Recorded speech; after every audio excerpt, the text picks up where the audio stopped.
Today we'll be talking about the topic of how turns can win you a 1500 meter race in swimming. So this video of course is for those distance swimmers, those that swim at 400 meters or above. And even if you don't swim those distances, this video can still give you a bit of perspective on kind of turns and how they're important in your races.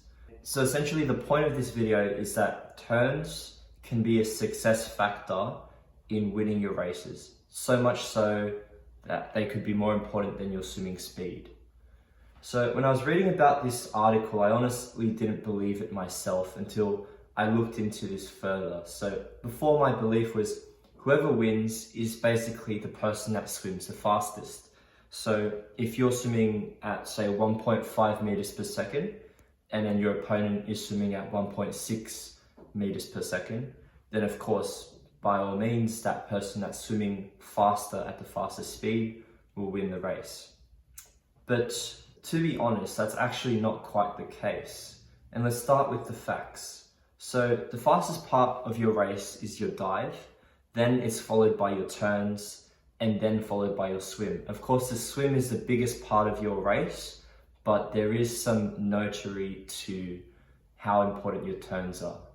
And so as the race distance becomes longer, the starts become less and less important, and the turns, because they're on average faster than the normal swimming speed, become more important as the race distance increases. This means that you don't purely have to be the fastest swimmer in the race. You could be in the middle of the pack in terms of swimming speed, but your turns could be so good that you can still win the race by having good turns, better than that of your opponents who may be swimming faster than you. Think about it. The bulk of the effort you put into swim a distance race would be the swim.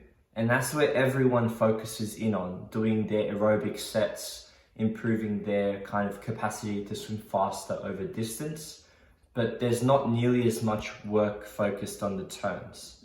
In a 15-meter race, long course, everyone's got to do 29 turns. And in a short course race, you double that to around 59 or something. And so there's this journal article that I found online. We'll have a quick look at it. So there's this research article online, which is titled Swimming Turn Performance, the distinguishing factor in 15-meter World Championship freestyle races. And this was published by Marek Polak and colleagues in, in 2021. And so this journal article analyzes different parts of race performance, of the performance of 16 male finalists in the 2018 short course and the 2019 long course swimming championships, world championships, right? And what they found was that while swimming speed is an important factor, what separated the people that won the medals from the middle of the pack was actually how fast they executed their turns and how consistently across 29 to, if short course, 59, how consistently they could do that. So we'll look at the short course analysis, which is the kind of set of graphs that are on the top. And so looking at those graphs, we can see the ranking of the race increasing with each bar being the time difference between the specific swimmer and then the swimmer that won the race, going from the left side to the right side. So the winner is the one that's closest to this side. I don't know if I got that right. Okay, so the second graph in the middle immediately shows something pretty interesting, with the swimmer in the second place having swum a total of 4.71 seconds faster than first place. But then that second place guy lost out by less than a second because his turns were on average 5 seconds slower, as you can see on the rightmost graph. So if we keep looking into these top three graphs at the top, you can also see that the swimmer who finished third on the podium actually had one of the slowest swimming speeds in the field, right? But his turns were just 0.58 seconds slower than the guy who came first. So that put him ahead of fourth place into third to get a medal. Also, we can see that the guys that came third and fourth swam way slower than the guys that came fifth and sixth, but their turns were just that much faster, So they beat them out by less than a touch, as you can see in that first diagram.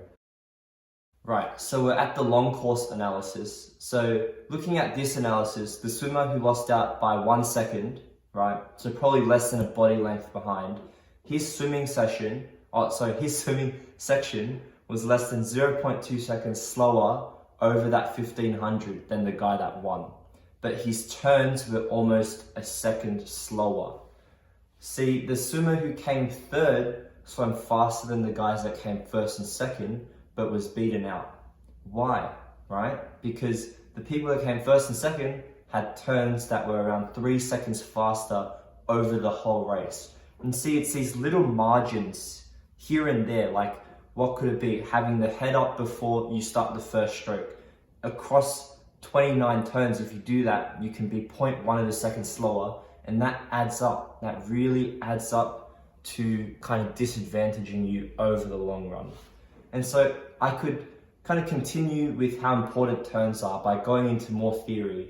And if you do want to look into that, I've made some videos previously that do talk about bow waves and all that type of thing.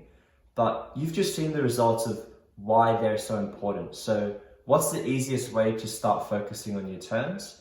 And here is where we get into the actionable steps of the video. So look, there's really no way else to practice turns other than practicing turns, if you know what I mean. You do the things you want to do in a race in training. And that's pretty much the same with everything you do in swimming, everything you do in life, everything you do in a competition. So get into a session setting a goal. So whether it be asking your coach to get your times for a certain underwater distance, like a 15 meter underwater, or setting a goal which you complete yourself in a training session, whether it be, I'd say 30 good turns in a whole session where you do 6 kicks underwater before you start swimming. Just make sure that you're following through with the right streamline technique where you're streamlined in your arms and strong in your butterfly kicks, starting the kicks from the hips, things that you already know, but you just need to make sure you implement it consistently. Because the thing about consistency is that it'll beat everything else. You can be as talented as you want, but if you're only able to keep up that level of skill for a year, what value is that, right? It's the consistency of being able to do that skill, even though you're not the best, for 5 years, for 10 years even. And once you've hit that period of time, everyone else falls behind because no one else has done it for as long as you have. And I think that's essentially what I'm trying to get at, is that you just need to be consistent. These turns are no different. And this video was kind of just a bit of perspective on how 1500 meters races, they're quite dependent on turns, and you can see in the data in the analysis, right?